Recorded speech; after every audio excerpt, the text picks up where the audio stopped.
Hello. Today I want to talk about a complex concept. I would say, and call it global locality.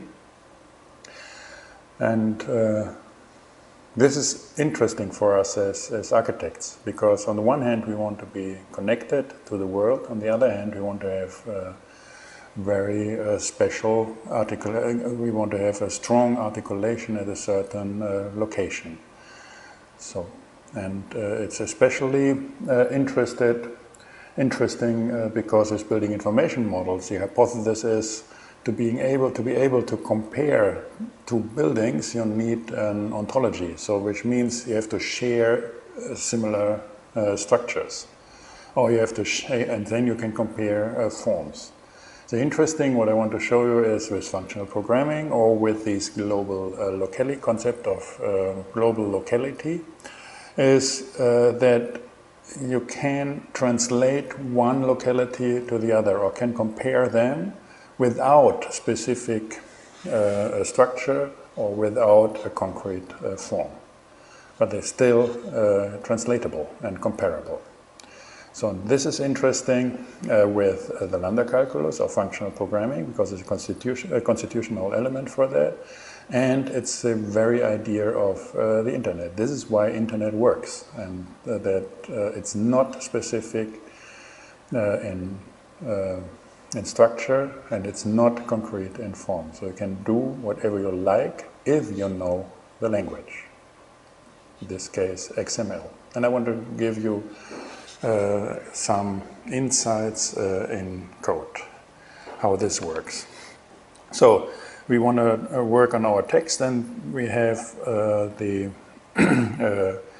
let's say the global absolute view to that. We had seen how it worked. So let's go to our get a text. So we say text is mtp book as text, and get the selected book, mtp book selected. So that's a text. We don't want to see that because it's 1,000,000 characters, therefore this semicolon. So look in other tutorials, in previous tutorials, how our library is organized. So now we have a string length. This is an absolute function to deal with text. It simply counts the length of the text. It's 1.3 million characters. So we're using it very frequently. So we can, the same as, for example, string a position. So then we have on text, we look for a certain pattern. So I think it's Hume. So let's look what mtp text book selected is Hume, human nature. So now position, and for example we can ask for nature. And these are the positions of nature in this text. This again is a global treatment of the text. So there's no discussion, it simply is like that. It works with all the texts the same. So this is absolute string position. So, and we had, for example, string take. So we used it very frequently, text, and then we can say from, take these kind of positions we got here, for example, 100,000 to 100,000, 101,000. And here, these are the 1,000 characters at this position. So again, this is a global view to text. So it's completely different as an approach if we look at the Lambda Calculus, functional programming, or XML. So let's call it, in contrast to the global approach, or the imperative thing, we call it declarative or locality.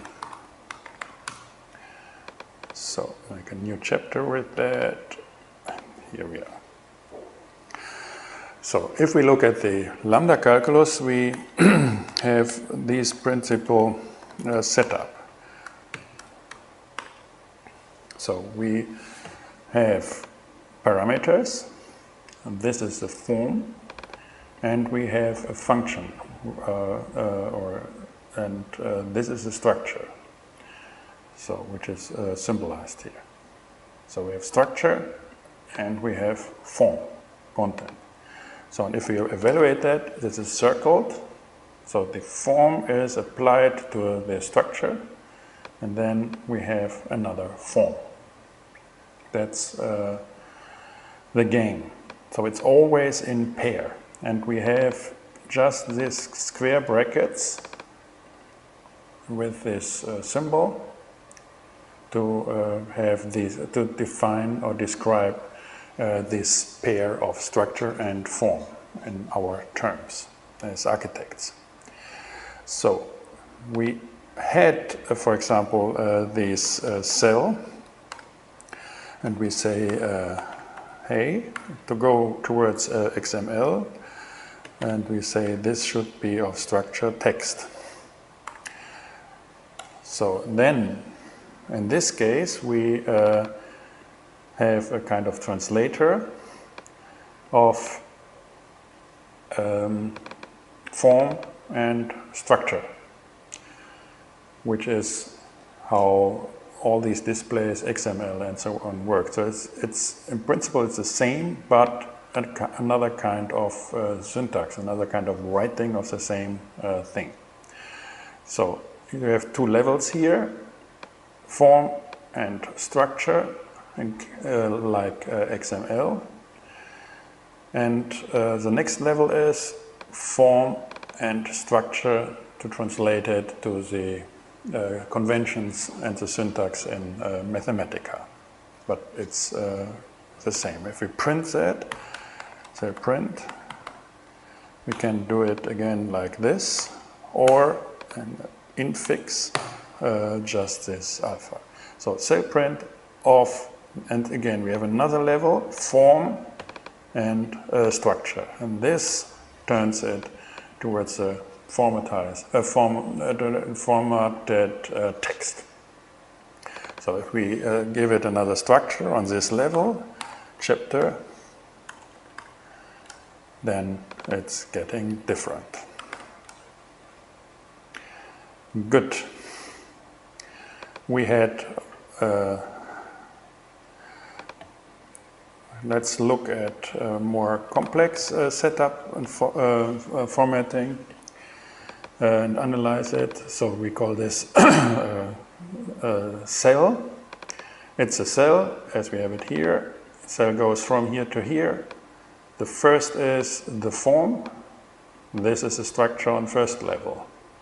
So within this we have a structure and we have the form. Within this we have the structure and we have the form. Structure, style box, form. So, and so on and so on. This is the way how web pages are rendered and gets formats, and this looks like, if I get this cell print of cell, this is what we discussed, we get this kind of layout. Now it's interesting to see that with the same kind of writing we can have graphics, 3D graphics, for example. We can say, so this is a certain structure, and now we give the structure a form. We can say we want to have a red sphere, and the sphere should be from 0.0.0 and the radius of 1. So now we have a structure and a form. If we render that, we get this circle and we get a graphics instead of a formatted text. In principle it's the same. So make image size then we have it smaller, then we don't want to have the boxed false. So now we can, for example, say, make another second line. So red sphere, make this blue, and put this sphere to 1, and here we are in the same writing, structure, form, nested. We can render text, or we can render a graphics, 3D graphics. And in the same way we worked on this translation from mathematica to HTML. And we, for example, had LH bold, and then this is a structure on hey. So, and this translates one syntax into another, and you see structure, form, and here structure begin, form, structure, end. This is how it is articulated in HTML. So we can have MTP italic, MTPH italic of hey. So make an MTPH text of this.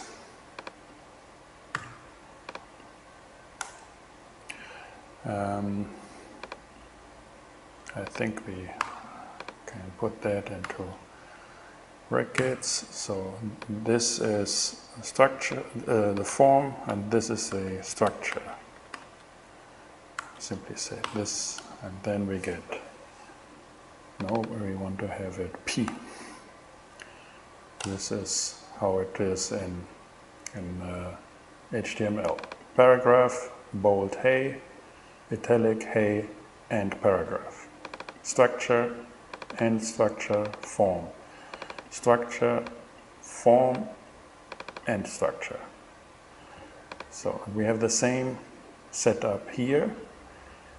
Structure, form, structure, form, structure, form, and this translation that the form of this structure is structure, form and structure to meet the needs and the habits of HTML. That's a small shift. So if we want to see that, we had MTP H page, and we simply do that, and then we have a proper web page. Copy this to a text.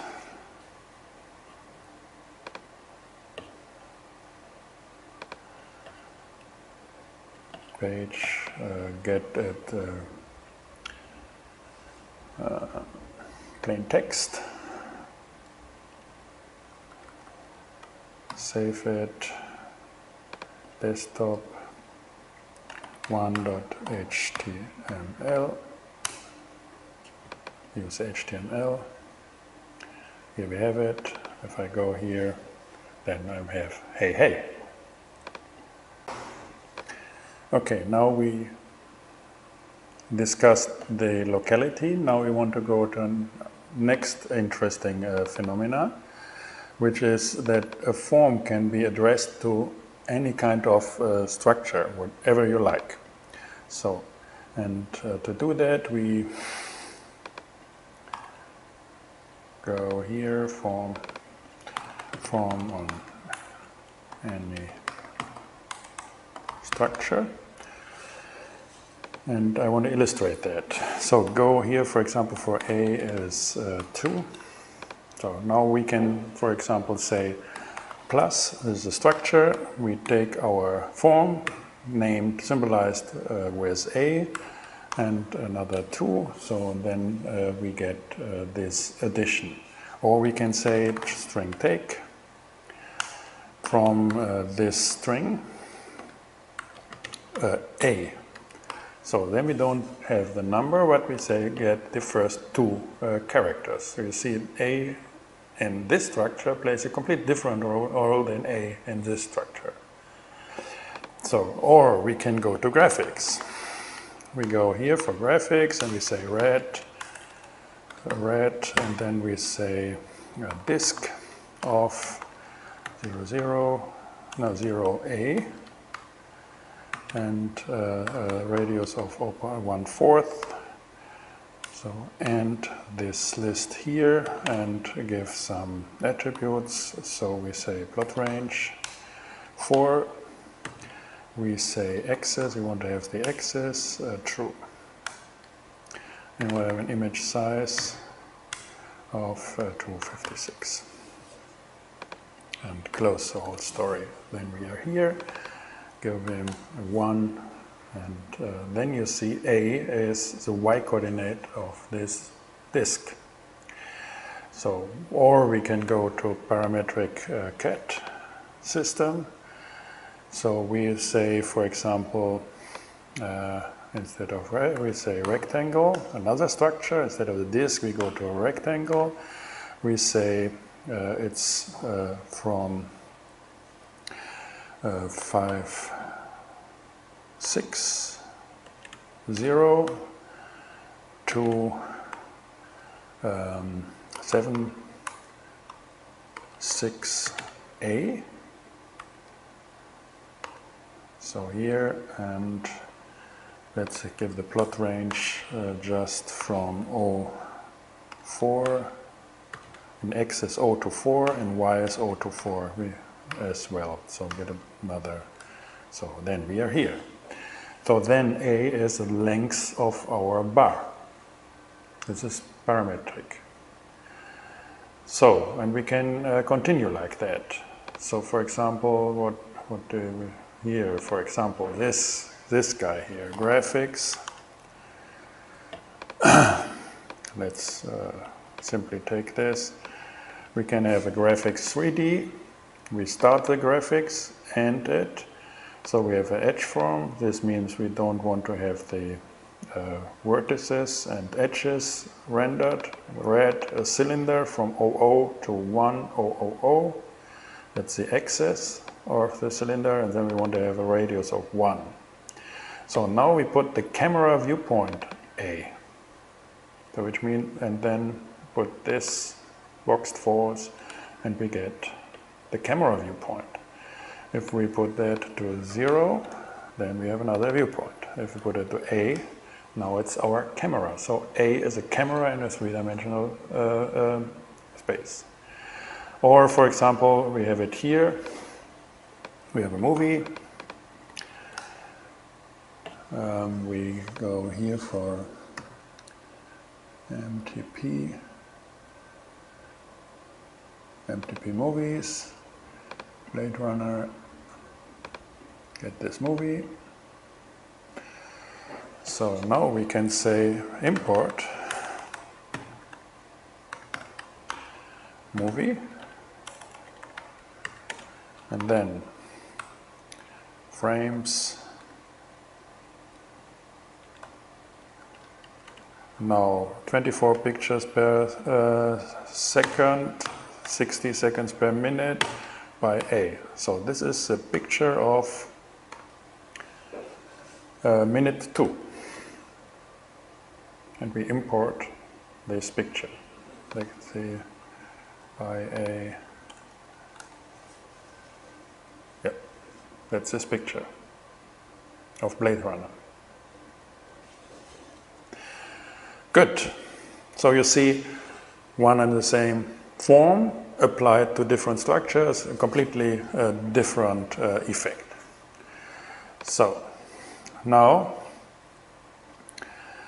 rendering different structures to different forms. So what we had here, let's combine these things. So what is very interesting to make it So, for example, take this one here. You make a list of these things. This one here, take this one here, take this one.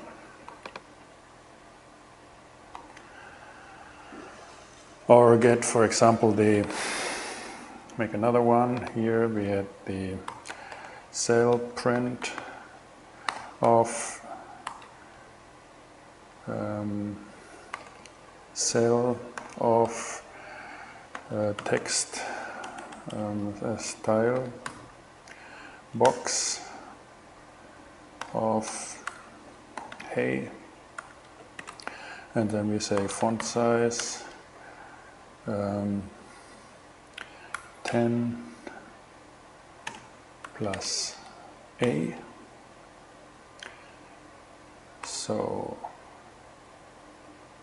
okay, I'm not sure, just check it. No, here it's much more simpler. So we have this, so now we have a formatted a size of this text. Take this and go here. So now finish the list. If we do that, we have 1, 2, 3, 4 articulations, one different articulations using the form of A. So we can put that into a row, and then it looks like this. Okay, now we manipulate that. We manipulate this expression and say A should be from 1 to 10, no, 1 to 4, or get it O to 4. I'm not sure whether manipulate works like that. You mean you max. Okay. You mean you max. So this is, so we take this A as a variable and put that to a slider. Now look at this.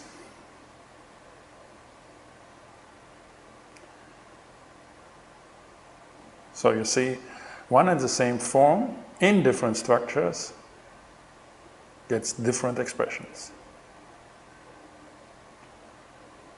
So you can combine things as you like with this. Okay.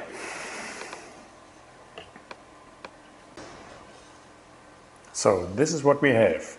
Now if I play this slider, that's a sensible, I touch it, so this is with senses and with numbers. This is what arithmetic is doing. And I would say the same sense can have,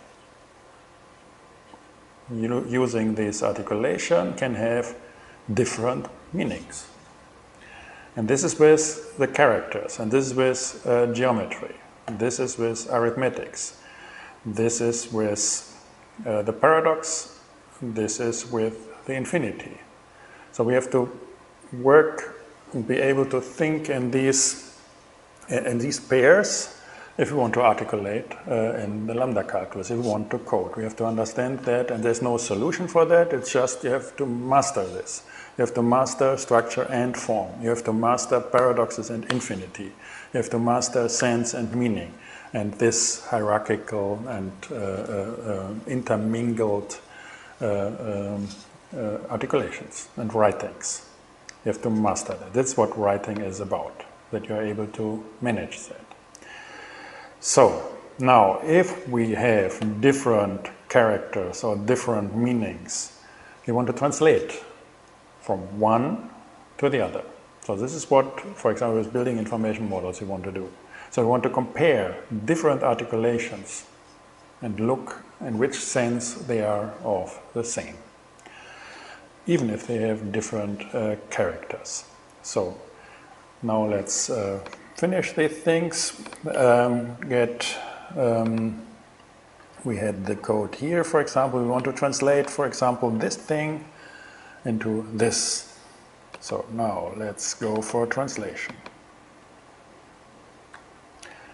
On translation. Style. So now we paste. So this is our expression 1. With this.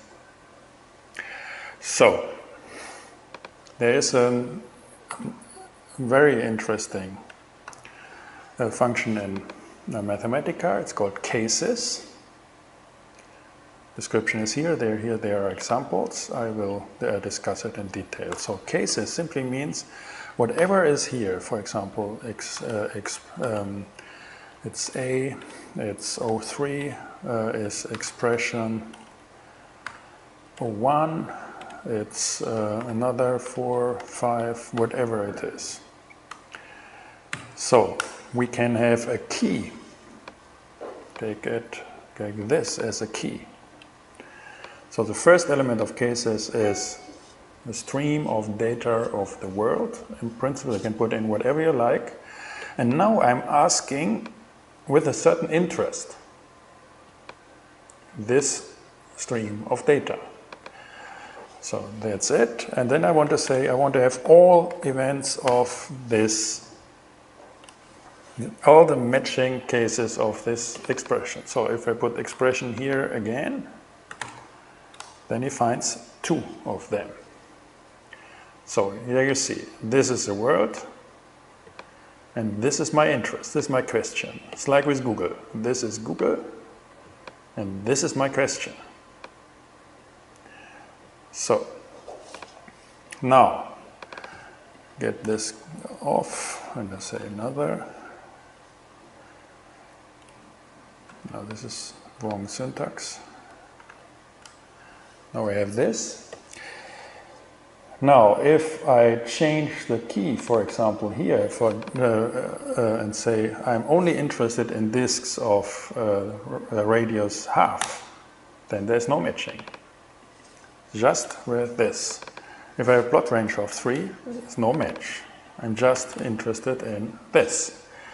So if I'm unspecific, for example with a color, I can make it 1 or 2 element.